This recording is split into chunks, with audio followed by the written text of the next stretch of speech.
चलिए last class के अंदर अल्फा इमिशन के बारे में देखा था, बीटा इमिशन के बारे में देखा, गामा देखा। अल्फा के अंदर ये वाला पार्टिकल निकलता है, मतलब जो भी पेरेंट न्यूक्लियस होगा उसके ए में से 4 माइनस होंगे और जेड में से 2 माइनस होंगे। बीटा जो है, बीटा इलेक्ट्रॉन जैसा पार्टिकल होता है, 2 टाइप के होते हैं, एक प्लस और एक माइनस। लेकिन बीटा जैसा ऊपर क्या लिखा होता है, मास। तो बीटा यानी कि इलेक्ट्रॉन जैसा, तो मास 0।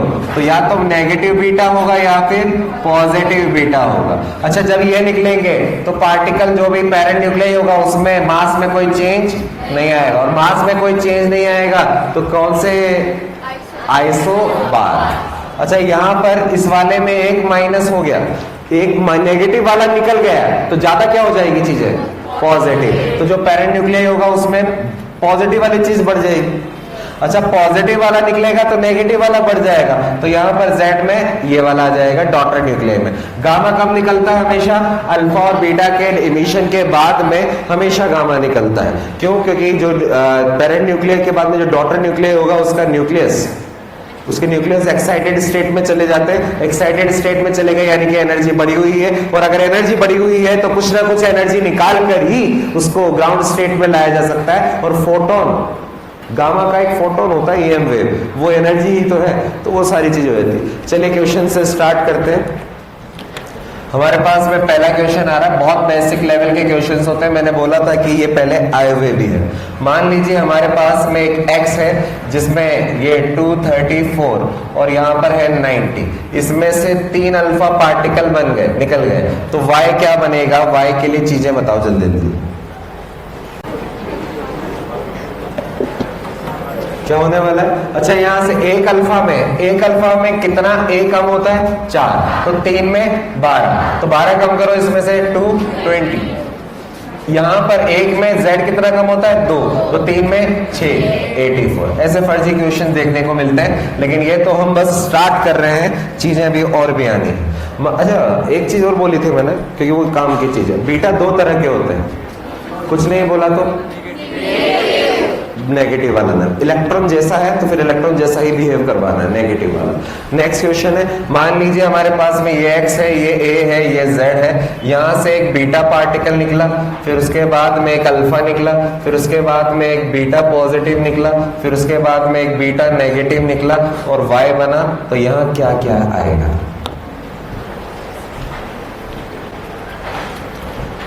अच्छा, ये वैसे प्रोसेस सही है क्या ये हमारी? एक चीज और ऐड कर लेना, वैसे उसकी जरूरत नहीं है, फिर भी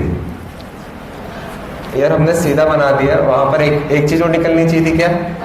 अल्फा बीटा के बारे में काम होना चाहिए। अब ये बना y, यहां बताना है क्या बनेगा।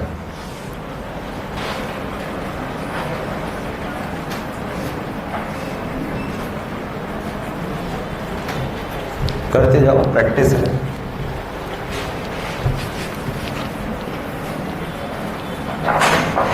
अच्छा, कहीं पर आइसोडायफर भी मिलता है क्या? किसमें? और कहीं आइसोटॉप भी मिलता है क्या? कहां पर?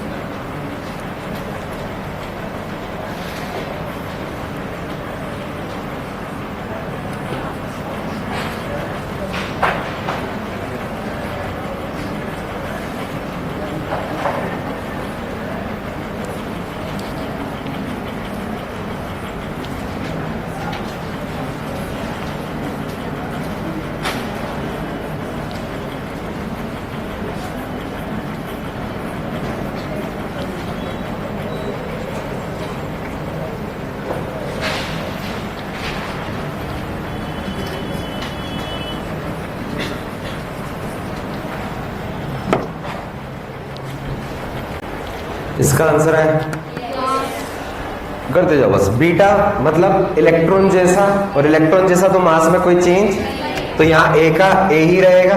अच्छा, ये कौन सा वाला बीटा है? नेगेटिव, यानी कि नेगेटिव निकल गया है तो पॉजिटिव बढ़ेगा, तो z की जगह z+1। अच्छा, अल्फा निकला, अल्फा निकलेगा तो क्या बचेगा? a-4, और यहाँ पर -2, तो इसमें से -2 करोगे तो कितना आएगा? -1। फिर उसके बाद में बीटा इलेक्ट्रॉन जैसा उसके मास में कोई चेंज नहीं होता, लेकिन पॉजिटिव वाला निकल रहा है तो नेगेटिव बढ़ जाएगा। तो नेगेटिव बढ़ेगा तो एक माइनस करना पड़ेगा क्या? कितना आएगा? Z या Z-2? Z-2। नेगेटिव बढ़ गया ना, नेगेटिव बढ़ा।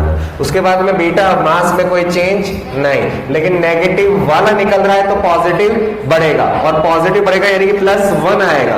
+1 करो तो ये आ जाएगा Z-1, और यहां तो सिर्फ एनर्जी निकलती है तो ये आंसर आएगा A-4 और Z-1, ये आंसर आएगा। बहुत बेसिक क्वेश्चंस होते हैं, बस स्टेप बाय स्टेप चलना है। सेकेंड का आंसर आ गया। ए की वैल्यू कितनी आएगी उसमें? 2 और Z अल्फा निकाले। अल्फा मतलब 4 - 206। अच्छा ए निकालेंगे तो 98। बीटा मास में कोई चेंज नहीं, इलेक्ट्रॉन जैसा, लेकिन नेगेटिव वाला है तो पॉजिटिव बढ़ेगा, और पॉजिटिव बढ़ेगा तो 99। फिर अल्फा, अल्फा मतलब 4 कम 202। फिर उसके बाद में अल्फा 2 कम 97। गामा में बस एनर्जी खत्म होती है, बाकी ये वाली वैल्यू सेम। तो ये हमारे आंसर है। अच्छा ये बताओ बीटा इमिशन होता क्यों? N/P का रेशियो मेंटेन करने के लिए। एक क्वेश्चन ये भी बन सकता है, ये तो है ही। अगर N, याद रखने की चीज नहीं होती है, अगर N की वैल्यू P से ज्यादा है, अगर N की वैल्यू न्यूट्रॉन की वैल्यू प्रोटॉन से ज्यादा है, यार यही तो चीज सीखना है हमें। कॉपी याद करके तो अगले दिन पेपर हर कोई दे सकता है, लेकिन हमें लंबे टाइम तक चीजें याद रखनी है और कैसे टिकी रहेगी दिमाग में, ये सबसे ज्यादा इंपॉर्टेंट चीज है। अगर n की वैल्यू p से ज्यादा है तो N/P रेशियो गड़बड़ा जाएगा, और N/P रेशियो को बैलेंस करने के लिए, मेंटेन करने के लिए बीटा इमिशन होता है, जो 2 तरह के होते हैं, नेगेटिव और पॉजिटिव। अगर n ज्यादा है तो n को p में कन्वर्ट होना पड़ेगा। क्या n न्यूट्रल है? p पॉजिटिव है, लेकिन यार अगर ये पॉजिटिव हो गया तो एक साथ में क्या होना चाहिए? नेगेटिव, तभी तो न्यूट्रल और इधर टोटल न्यूट्रल बनेगा। तो इधर नेगेटिव जो है मतलब नेगेटिव बीटा, इस तरह से याद रहेगा। n p से ज्यादा है तो नेगेटिव बीटा इमिशन होता है, p n से ज्यादा है तो पॉजिटिव बीटा निकलेगा। नेक्स्ट क्वेश्चन वो वाला करो। उसमें 4 चीजें दी हुई है, A, C, D और Z, उनकी वैल्यू निकालनी है।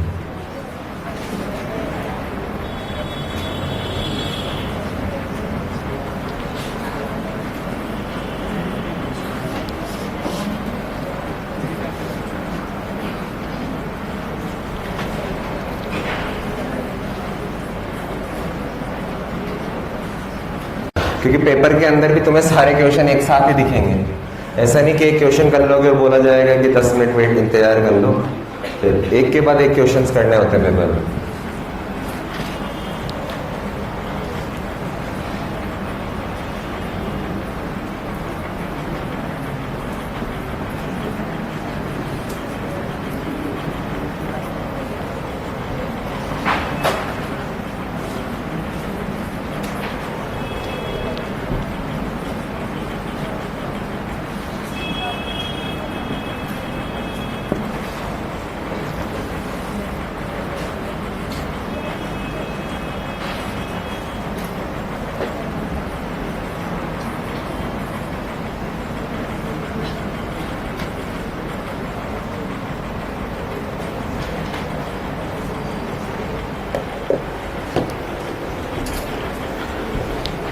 चलो उसमें करते हैं।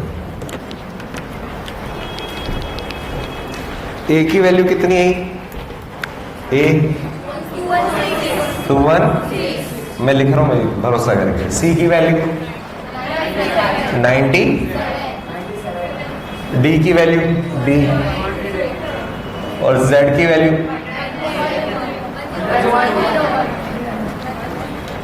मुझे नहीं पता है ये सही है या गलत है, किसी और का इसके अलावा आंसर है तो बता सकते हैं।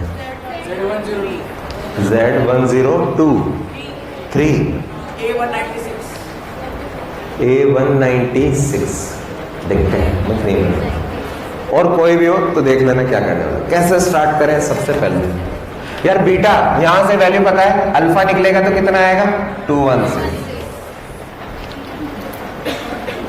हो इंस्टाग्राम, ये तो यही था, यही गलत बोला। अच्छा बीटा कौन सा वाला है? नेगेटिव। अरे पॉजिटिव होता तो भी मास कोई चेंज नहीं। तो ए की वैल्यू कितनी आ गई? 216, ये सही है। उसके बाद में एक अल्फा, दो अल्फा मतलब 8 माइनस, तो कितना आ जाएगा यहाँ पर? 208। मास में कोई चेंज नहीं, इसमें तो कोई चेंज आता ही नहीं है, तो ये वैल्यू कितनी आएगी? 208। ये भी सही लग रहा है, डी की वैल्यू। और क्या करें यार, ये 100 है, ये कौन सा है? नेगेटिव। यहाँ क्या होता है? 101 या कुछ और?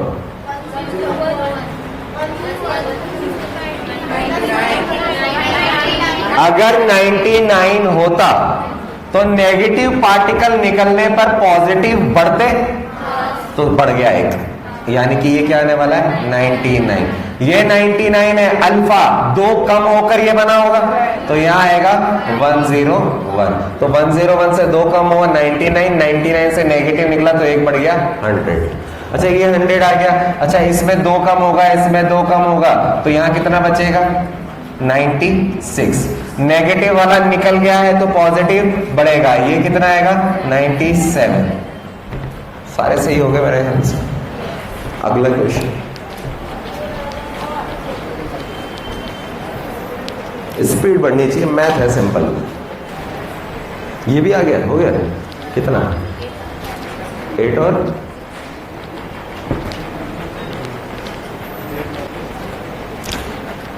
इसमें कंफ्यूज कहां हो सकते हैं? बस बीटा के जेड में, बीटा के जेड का ध्यान रखना है। बीटा के जेड में नेगेटिव निकल रहा है तो पॉजिटिव बढ़ने वाला है, जेड बढ़ने वाला है। पॉजिटिव निकल रहा है तो जेड कम होने वाला है, सिंपल सी चीज है।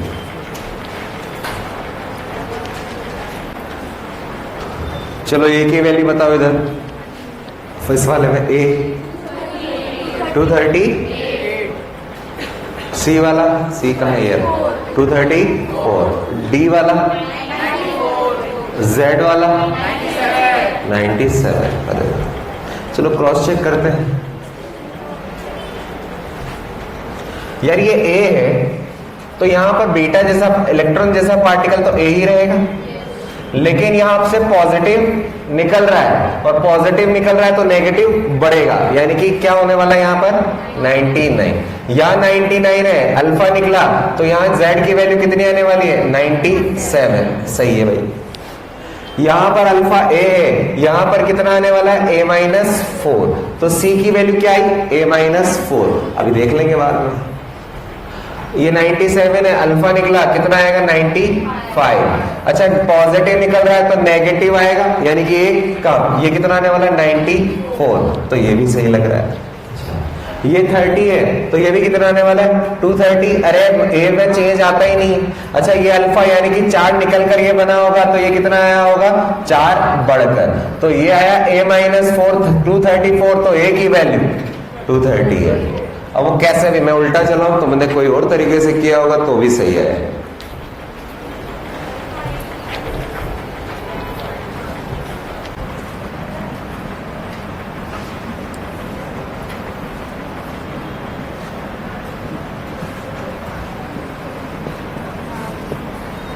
अच्छा ये क्या होता है? केमिस्ट्री वाले हो तो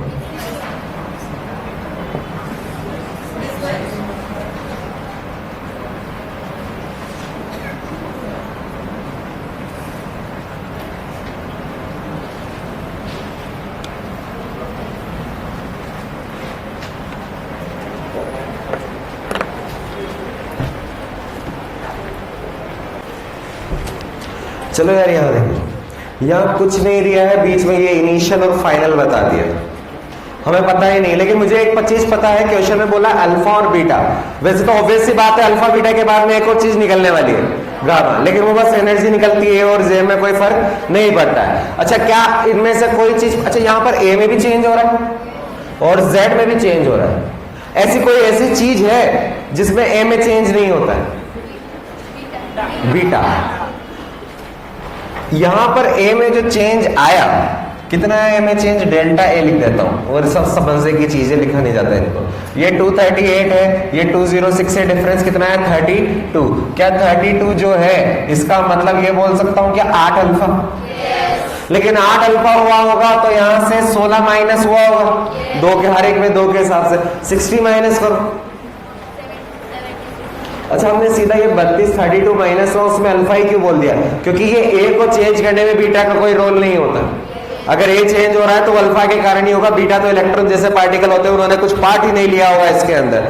तो यहाँ पर 8 अल्फा जो आया है वो सिर्फ जो 32 का डिफरेंस आया वो अल्फा के कारण आया, लेकिन इसके कारण 92 16 माइनस करो 80 76, तो यहां तो 76 आ गया। यार 76 तो ये चीज आ गई, फिर ये एकदम से कैसे बढ़ा? 6 बढ़ गए यार, 6 नेगेटिव बीटा निकल गए होंगे तो 6 प्लस में बढ़ गया, तो यहां से पता चला माइनस में 6 बीटा हो गए, यानी कि 6 अल्फा की वैल्यू आ जाएगी 8 और बीटा की वैल्यू आ जाएगी 6, क्योंकि ये एक बीटा एक जेड बढ़ाता है, तो 6 जेड बढ़े हैं यानी कि 6 बीटा निकले होंगे। बीटा का कोई रोल ए में नहीं होता, तो ए के हिसाब से अल्फा के नंबर्स निकाल सकते हैं। अल्फा कितने? 3 कैसे आएगा?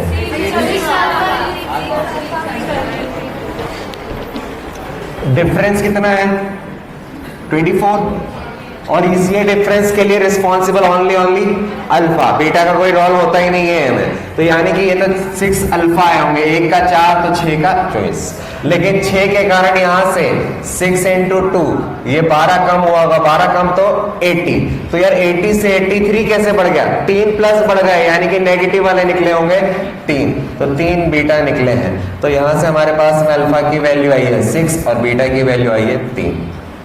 ये एक पैटर्न आ गया। एक लास्ट पैटर्न इस पर,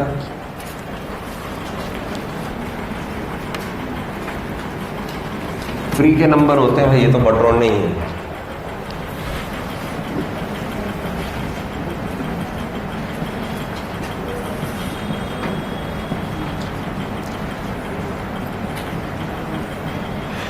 ए ने अल्फा निकालकर बी बनाया, बी ने 2 बीटा निकालकर सी बनाया।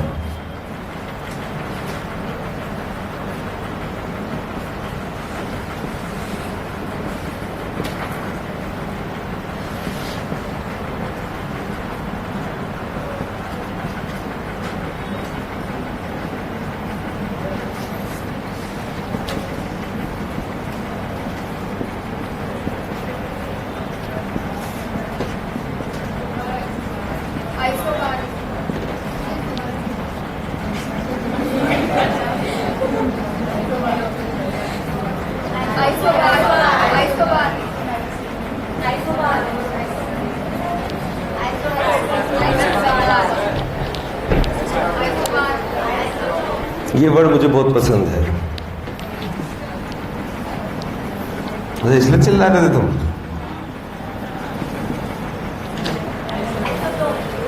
हाँ, और ये 4th बच रहा है वो भी बोल दो, फिर सबने एक एक तो बोल ही दिया है।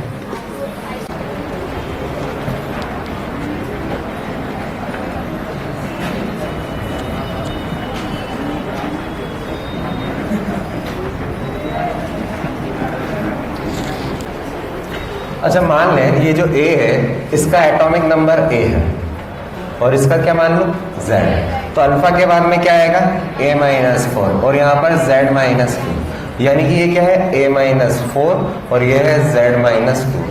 2 बीटा यानी कि बाय डिफॉल्ट कौन से नेगेटिव वाले, और नेगेटिव जब निकलेगा तो पॉजिटिव बढ़ेगा। कितना पॉजिटिव बढ़ना है 2, तो इसमें 2 और बढ़ाएंगे तो कितना आएगा Z, लेकिन A में कोई फर्क नहीं, तो इसको और इसको रिलेट करना है। A तो अलग अलग हो गया तो आइसो बार तो आ ही नहीं सकता, लेकिन इसका Z और इसका Z सेम है और Z सेम होता है तो आइसोटॉप, P मतलब प्रोटॉन, प्रोटॉन का नंबर सेम।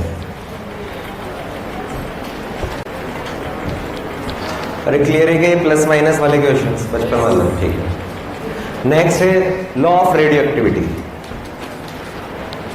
तुम सबके फेवरेट कैरेक्टर ने दिया था इसके बारे में, given by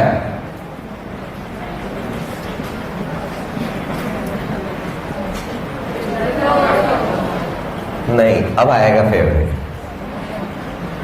sorry, Tarak Mehta वाली पार्टी शार्टी। अच्छा, रदरफोर्ड और सॉडी ने इस एक्सपेरिमेंट लॉ को दिया था दोनों ने मिलकर।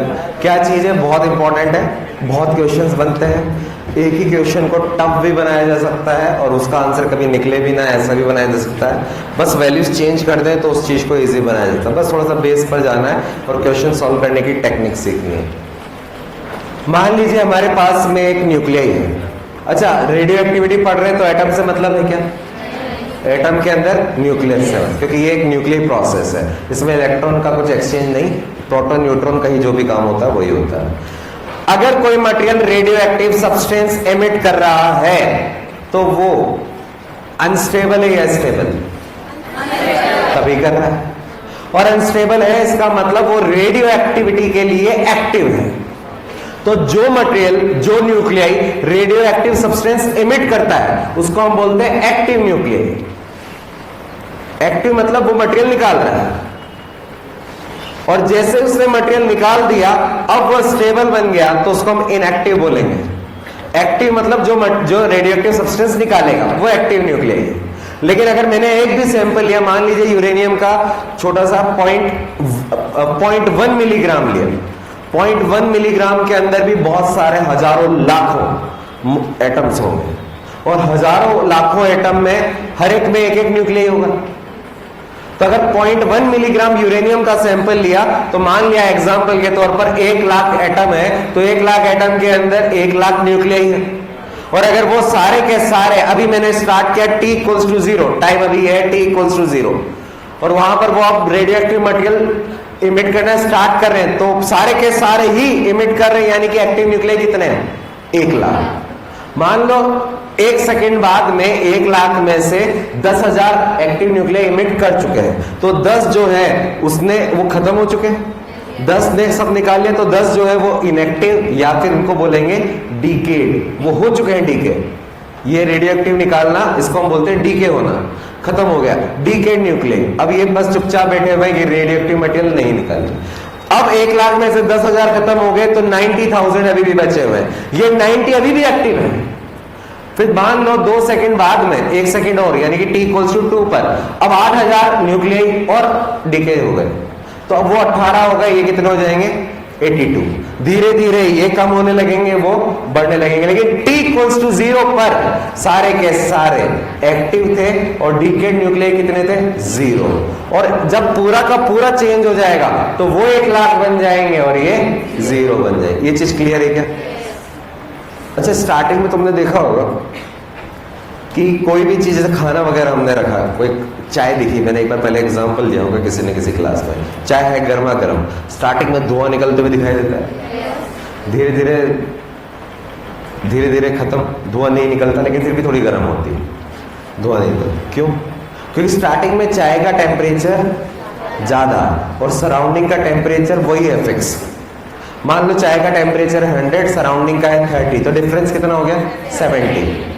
थोड़ी देर बाद में चाय का टेम्परेचर 98, क्या सराउंडिंग एक चाय के कारण गर्म हो जाएगी, लातूर का टेम्परेचर बढ़ जाएगा? नहीं, वरना तो यहां पर मान लो ये 98 और ये 30, अब डिफरेंस कितना आ गया? 68। कौन और सब्सटेंस कितना तेजी से ठंडा होता है ये डिपेंड करता है इन दोनों के बीच का टेम्परेचर डिफरेंस। इसको क्या बोलते हैं? आ रही आवाज, Newton's law of cooling.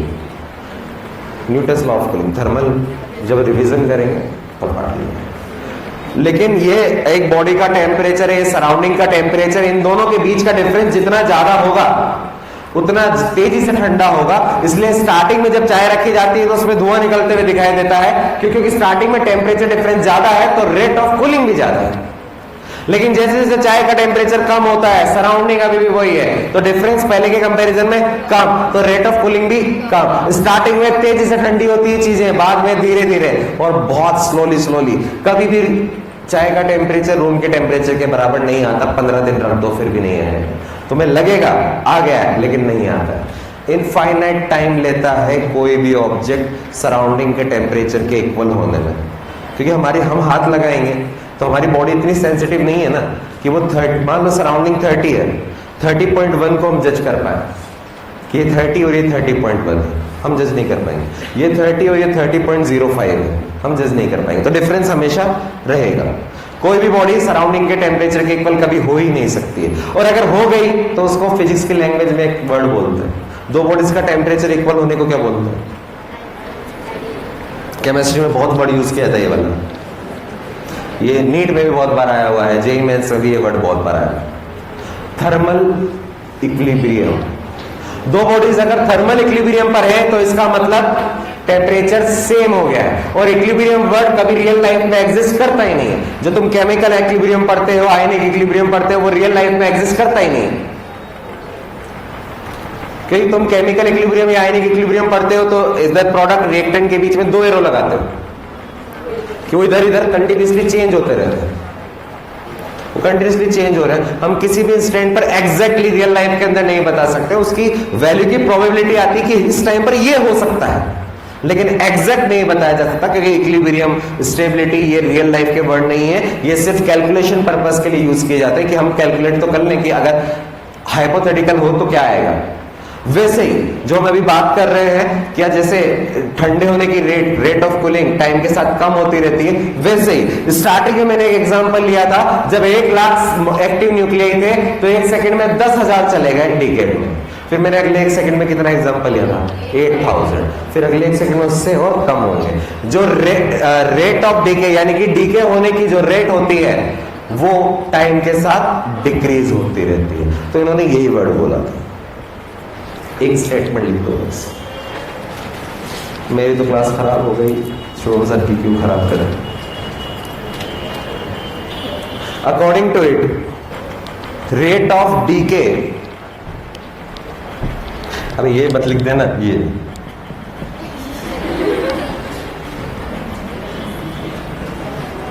Rate of DK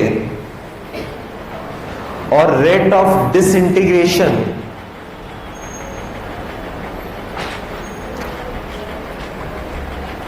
disintegration मतलब चीजों को टूटना, स्प्लिट होना, यानी कि पेरेंट से कुछ निकल जाएगा तो जो चीज बनी वो डिसइंटीग्रेटेड, जो बचा डिसइंटीग्रेशन हो, कितना तेजी से टूट रहा है, इज डायरेक्टली प्रोपोर्शनल टू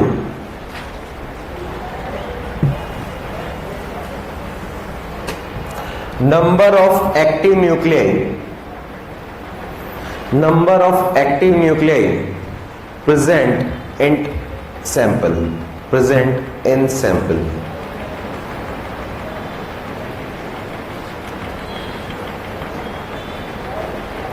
मैंने वो एक लाइन एग्जांपल के तौर पे पहले बता दिया। पहले 1 लाख थे तो एक्टिव न्यूक्लियाई कितने थे?